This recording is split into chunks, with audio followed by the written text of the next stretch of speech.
আসসালামু আলাইকুম। সবাই কেমন আছেন? আশা করি সবাই ভালো আছেন। আজ আপনাদের জন্য নিয়ে এসেছি নতুন গল্প। আশা করি গল্পটি আপনাদের ভালো লাগবে। তাহলে চলুন শুরু করা যাক। একদিন তেঁতুল গাছে উঠেছে শালির বাইনাতে। সে নাকি তেঁতুল খাবে। আমিও আল্লাহর নাম নিয়ে উঠে পড়লাম। আমার শালি গাছের নিচে দাঁড়িয়ে আছে। আমি যেই না গাছে উঠে দাঁড়াই, হঠাৎ আমার লুঙ্গি খুলে পড়ে যায়। তাও আবার শালির উপর। আমি হতভম্বের মতো দাঁড়িয়ে আছি। আমার শালি এক চিৎকার মেরে বাড়ির দিকে দৌড় লাগালো। এরপর যা হলো।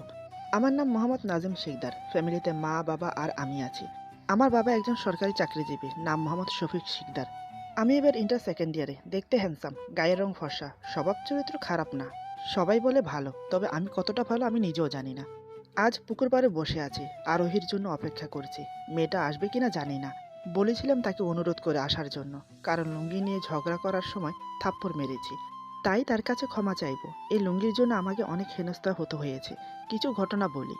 বাবা যখন প্রথম লুঙ্গি কিনে এনেছিল তখন আমি খুব ছোট, বয়স তখন 6 বছর। আমার লুঙ্গি পরতে খুব ভালো লাগে। একদিন লুঙ্গি পরে আম গাছে উঠেছিলাম আম পাড়তে। কিন্তু আম গাছে উঠতেই কোমর থেকে লুঙ্গি খুলে মাটিতে পড়ে যায়। আমি তখন লজ্জায় মরি মরি। পিছনের বাড়িতে আমার এক চাচা প্রাইভেট পড়াতো, তাও আবার বাইরে। ছেলেদের আলাদা আর মেয়েদের আলাদা পড়াতো। সেখান থেকে আমাদের আম গাছ দেখা যেত। যে সময় আমার লুঙ্গি মাটিতে পড়ে গিয়েছিল, সেই সময় মেয়েদের ব্যাচ পড়ছিল। এক মেয়ে আমাকে দেখে হেসে দিল। কেমন পাজি মেয়ে ছিল, নিজে তো হেসেছিলই, আবার সাথে থাকা মেয়েদেরকেও আমাকে দেখিয়ে দিল। আমাকে এই অবস্থায় দেখে সেই কি হাসি সবাই মিলে। কোনো রকম যান হাতে নিয়ে মাটিতে নেমেছিলাম। তারপর থেকে লুঙ্গি পরে আর আম গাছে উঠিনি। যেই মেয়েটা আমাকে প্রথম দেখেছিল তাকে আমি চিনি, নাম আরোহী। 1 নম্বর পাজি মেয়ে। আমার এই করুণ কাহিনী সারা স্কুলে ছড়িয়ে দিয়েছিল। আমরা একই স্কুলেই পড়ি। এরপর স্কুলে গেলে সবাই চেতাতো লুঙ্গি লুঙ্গি বলে। আমি তখন বোকা বনে যাই, লজ্জায় চোখ মুখ লাল হয়ে যায়। আরোহী দেখে সবচেয়ে বেশি মজা পেত। এমনকি সব মেয়েদের উস্কিয়ে দিত বলার জন্য। মাঝে মাঝে ইচ্ছে হতো থাপ্পড় মেরে দাঁতগুলো সব ফেলে দেই আরোহীর। এভাবে চলতে থাকে বেশ কিছু মাস। আজ আমার মুসলমানি। তার জন্য ছোটখাটো অনুষ্ঠান আয়োজন করা হয়েছে। আমন্ত্রিত অতিথিরা অনেকে আমার জন্য লুঙ্গি উপহার এনেছে। এত এত লুঙ্গি উপহার পেলাম, কিন্তু একটা লুঙ্গিও পরতে পারতাম না, কারণ আমি ভালো করে লুঙ্গি গিট দিতে পারি না। আর যেখানে সেখানে লুঙ্গির গিট খুলে গিয়ে মান ইজ্জত ছিনিমিনি হয়ে যায়। এমন একদিন আমার খুব জ্বর হয়েছিল। 15 দিন ধরে স্কুলে যাচ্ছি না। তখন আমি ক্লাস হলাম। ব্যাপার কি, বিদায় না নিয়ে এভাবে দৌড় দিল কেন? হঠাৎ নিচের দিকে তাকিয়ে দেখি আমার লুঙ্গি খুলে মাটিতে অবস্থান করছি। এই লজ্জায় আরো 15 দিন স্কুলে যায়নি। এরপর থেকে ম্যাম আমাকে দেখলে মুসকি মুসকি হাসতো। ম্যামের ক্লাস ফাঁকি দেওয়ার চেষ্টা করতাম। আর আরোহী মেয়েটার জ্বালানি তো আমাকে সহ করতেই হতো। এইভাবে দিন যেতে থাকে। এখন আমরা কলেজে পড়ি। কলেজেও সে আমাকে বান্ধবীদের দিয়ে লুঙ্গি লুঙ্গি বলে বেকুব বানাতো। একদিন বাবার এক বন্ধু আমাদের বাড়িতে বেড়াতে আসে।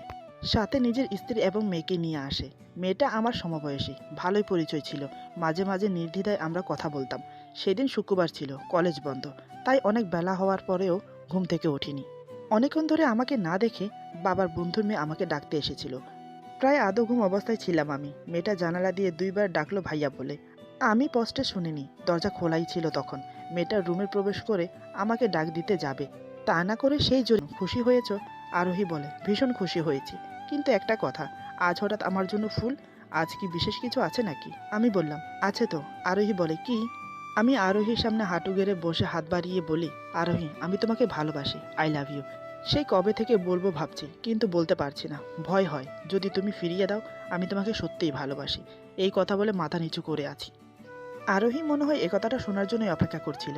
এখন তার ধারণা সত্যি হওয়াতে সে আমার সামনে বসে আমার হাতের উপর হাত রেখে বলে, আমিও তোমাকে ভালোবাসি। এই বলে আমার কপালে চুমো খেলো। আমি তো অবাক। মনে হচ্ছে আমি চাঁদ হাতে পেয়েছি। একসাথে দুটো, ভালোবাসা আর কিস। আমি স্বপ্ন দেখছি না তো? আরোহী বলে, অমন করে কি দেখছো? আমি বললাম, আমার বিশ্বাস হচ্ছে না। আমি স্বপ্ন দেখছি না তো? আরোহী আমার গলা জড়িয়ে ধরে বলে, কোনো স্বপ্ন দেখছো না, তোমার আরোহী সত্যি তোমাকে ভালোবাসে। এই বলে আমাকে জড়িয়ে ধরে। আমাকে আর পায়কে, আমিও শক্ত করে জড়িয়ে ধরি।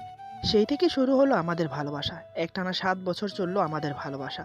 আজ আমাদের বিয়ে। দুই ফ্যামিলিতে আমাদের ভালোবাসা মেনে নিয়েছে। কারোর কোনো আপত্তি ছিল না আমাদেরকে নিয়ে। বিয়ের সময় আরোহীর বান্ধবীরা সবাই এসেছিল। আরোহীর বান্ধবী শিলা বলে, আরোহী, তোর বর তো লুঙ্গি পরতে পারে না, তারপরও কিন্তু লুঙ্গি পরে, আর লুঙ্গি পরতেও ভালোবাসে। মাঝে মাঝে তো লুঙ্গিও খুলে যায়। এখন কি করবি? বিয়ের পর যদি লুঙ্গি পরে যাওয়া নিয়ে কোনো ঘটনা ঘটে, তখন তো তোর মান সম্মান থাকবে না। আরোহী বলে, যা হবার আগে হয়েছে, এখন আর এসব হবে না। বিয়ের পর লুঙ্গি পরার অভ্যাসটা ছাড়তে বলবো। এই নিয়ে সব বান্ধবী হাসাহাসি করলো। আমাদের বিয়েটা খুব সুন্দর করে হয়ে গেল। আরোহীকে নিয়ে বিদায় জানিয়ে নিজের বাড়ির দিকে রওনা দিলাম। তবে আরোহী মা বাবাকে জড়িয়ে ধরে খুব কেঁদেছিল। আরোহীর বাড়ি থেকে আমাদের বাড়ি 5 মিনিটের পথ। তারপরও আমরা অনেকটা জায়গা ঘুরে ঘুরে এসেছি বাড়িতে। সবাই আরোহীকে নিয়ে গিয়ে একটা রুমে বসালো। রাতে বাসর ঘরে দেবে সেই ব্যবস্থাই চলছে। আমার বন্ধুরা ভাবিরা বাসর ঘর সাজানো নিয়ে ব্যস্ত, আর একদল আরোহীকে বাসর ঘরের জন্য তৈরি করছে। রাত 11টার দিকে আরোহীকে বাসর ঘরে বসানো হলো। আমার ভাবিরা আমাকে অনেক কিছু বুঝিয়ে বলল। তার জন্য কিন্তু তাদেরকে সম্মান করতে হয়েছে, সম্মান মানে টাকা দিতে হয়েছে। যাই হোক, তারপর বাসর ঘরে ঢোকার অনুমতি পেলাম। রুমে প্রবেশ করে দরজা লাগিয়ে দিলাম। আমার খুব অস্বস্তি হচ্ছে। কারণ কিন্তু আরোহীর জন্য নয়, কারণ হলো আমি প্যান্ট পরে আছি। সেটাই হচ্ছে আমার অস্বস্তির কারণ। এমনিতে আমি কলেজ বা কোথাও বেড়াতে গেলে প্যান্ট পরি। তা না হলে প্যান্টের আশেপাশেও আমি যাই না, কারণ প্যান্ট পরতে আমার ভালো লাগে না। শুধু বাধ্যতামূলক পরি আর কি। মনে মনে ভাবছি প্যান্ট চেঞ্জ করে লুঙ্গি পরে আরোহীর কাছে যাব। সে তো আমার বউ, এখন কি আর ভাবে তাই করলাম। ওয়াশরুমে গিয়ে প্যান্ট চেঞ্জ করে লুঙ্গি পরে আসলাম। তারপর আরোহীর সামনে গিয়ে বসলাম। আরোহী আমার লুঙ্গির গিটের দিকে তাকিয়ে বলে, লুঙ্গির গিটটা ভালো করে দাও, না হলে এখনই খুলে পড়ে যাবে। আমি বললাম, আমি তো পারি না গিট দিতে। আরোহী আমার লুঙ্গির গিট ঠিক করে বেঁধে দিল। তারপর আমার দিকে তাকিয়ে বলে, তুমি লুঙ্গি সামালতে পারো না, আমাকে সামলিয়ে রাখবে কি করে? আমি মাথা নিচু করে বসে আছি। সত্যি এর কোনো জবাব নেই। কিছুক্ষণ চুপ থেকে ওর দিকে তাকিয়ে বললাম, এই প্রশ্নের জবাব না দিলে নয়। আরোহী বলে, কিন্তু। আমি ওর মুখে আঙুল চেপে ধরে বললাম, আর নয়। এ নিয়ে না হয় আমরা পরে কথা বলি। আজ আমাদের বাসরাত। অনেক অপেক্ষার পর তোমাকে পেয়েছি। পুরো 7 বছরের সম্পর্ক আমাদের আজ পূর্ণ হয়েছে। আজ তোমাকে আদর, মহব্বত, ভালোবাসা আরও অনেক কিছু করব। আরোহী বলে, আরও অনেক কিছু মানে? কি করবে তুমি? আমি বললাম, দেখতে চাও? তাহলে চলো দেখাই। আরোহী বলে, যা দুষ্ট, তোমার মুখে কিছুই আটকায় না, আমার লজ্জা করে না বুঝি? আমি বললাম, বারে, এখানে লজ্জা পাওয়ার কি আছে? প্রেম করে বিয়ে করেছি, 1-2 দিন নয়, পুরো 7 বছরের প্রেম। অ্যারেঞ্জ ম্যারিড না, যার জন্য তুমি লজ্জা পাবে। আরোহী বলে, তোমাদের ছেলেদের লজ্জা না থাকলেও আমরা মেয়েদের কিন্তু লজ্জা আছে। আমি বললাম, তাই নাকি? কিন্তু প্রথম দিন প্রপোজ করেছিলাম, তুমি তো একটুও লজ্জা পাওনি। উল্টো আমার ভালোবাসা গ্রহণ করে কপালে চুমো খেয়েছিলে। আরোহী বলে, এখন কিন্তু বেশি হয়ে যাচ্ছে। আমি বললাম, থাক, আর কিছু বলবো না, এখন শুধু ভালোবাসবো। এই বলে আরোহীকে আমি জড়িয়ে ধরি। হঠাৎ জড়িয়ে ধরায় আরোহী তাল সামালতে না পেরে বালিশের উপর শুয়ে পড়ে। আরোহী নিচে আর আমি উপরে, একে অপরকে জড়িয়ে ধরে আদর দিয়ে ভরিয়ে দিচ্ছি। আরোহীর ঠোঁটে আমার ঠোঁট মিশিয়ে দিলাম। পরম তৃপ্তিতে দুজন চুম্বন করে যাচ্ছি। একসময় সঙ্গমে লিপ্ত হলাম, একসময় ক্লান্ত হয়ে দুজনেই চোখ বুজলাম। শীত পড়তে দেব না। আমি বললাম, ঠিক আছে। লুঙ্গি পরার অনুমতি পেয়ে খুশিতে আমি আত্মহারা। জানি না আমার মতো কেউ লুঙ্গি পাগল আছে কিনা। যারা আমার মতো লুঙ্গি পাগল তারাই বুঝবে লুঙ্গি পরার কি আরাম। লুঙ্গি পরলে বিনা কষ্টে হাওয়া খাওয়া যায়, তেমন গরমই লাগে না। সেদিন সন্ধ্যায় আর পরলাম না। পরের দিন ফ্রেশ হয়ে পড়লাম। সত্যি লুঙ্গি পরাতে কী যে আনন্দ লাগছিল সেটা কাউকে বলে বোঝাতে পারছি না। লুঙ্গি পরে মনের আনন্দে ঘর থেকে বেরিয়ে পুকুর পাড়ে গেলাম। দেখি আমার শালিকা তেঁতুল গাছের নিচে দাঁড়িয়ে আছে। আমাকে আনন্দিত দেখে বলে, দুলাভাই, আপনাকে তো আজ বেশ খুশি খুশি লাগছে, কি ব্যাপার জানতে পারি? আমি বললাম, হ্যাঁ শালিকা, আমি আজ খুব খুশি, খুব আনন্দিত। আমার শালিকা বলে, তাহলে সে আনন্দে আমাকে তেঁতুল পেড়ে দেন। না করলে চলবে না কিন্তু। আমি কিন্তু জানি আপনি গাছে উঠতে পারেন। আমি অনিচ্ছা থাকা সত্ত্বেও শালিকার আবদার রাখতে বললাম, আরে না, না করব কেন? তুমি আমার একমাত্র শালিকা, আবদার করেছো তেঁতুল খাবে, আর আমি তা পেরে দেব না? সে কখনো হয়? তুমি দাঁড়াও, আমি গাছে উঠি। এই বলে আমি গাছে উঠে গেলাম। গাছে উঠে যেই না দাঁড়িয়েছি, অমনি ঘটল অঘটন। হঠাৎ আমার লুঙ্গিটি খুলে পড়ে গেল। পড়েছে তো পড়েছে, তাও আমার শালিকার মাথায়। আমি হতভ্রমের মতো তাকিয়ে আছি শালিকার দিকে। আমার শালিকা এক নজর উপরের দিকে তাকিয়ে চিৎকার দিতে দিতে সোজা বাড়ির দিকে দৌড়ে লাগালো, সাথে আমার লুঙ্গিটাও নিয়ে গেল। এখন আমি কি করি? এই অবস্থায় আমাকে আরোহী দেখলে আর আস্ত রাখবে না। কি করি ভাবতেই পুকুরের দিকে নজর গেল। এখন আমার ইজ্জত বাঁচানোর একমাত্র অবলম্বন হলো পুকুর। তাড়াতাড়ি করে গাছ থেকে নেমে আরোহী আসার আগেই পুকুরে ঝাঁপ দিলাম। কিছুক্ষণ পর আরোহী একটা ডান্ডা হাতে নিয়ে আসলো। আজ উঠলেই উত্তম মাধ্যম দেবে। তারপর আমার দিকে রাগিতভাবে তাকিয়ে বলে, ভালো চাও তো পানি থেকে উঠে আসো। আমি বললাম, কি করে উঠবো? আমার পরনে লুঙ্গি নেই। আরোহী রাগান্বিতভাবে বলে, তা তোমার লুঙ্গি কোথায় গেছে? আমি বললাম, ইয়ে মানে লুঙ্গিটা। এই বলে চুপ হয়ে গেলাম। আরোহী বলে, চুপ করে আছো কেন? বলো বলো, লুঙ্গি কোথায়? আমি বললাম, আসলে আমি তেঁতুল গাছে উঠেছিলাম। হঠাৎ লুঙ্গিটা খুলে শালিকার মাথায় পড়ে। সে চিৎকার দিয়ে লুঙ্গিটা নিয়ে চলে গেছে।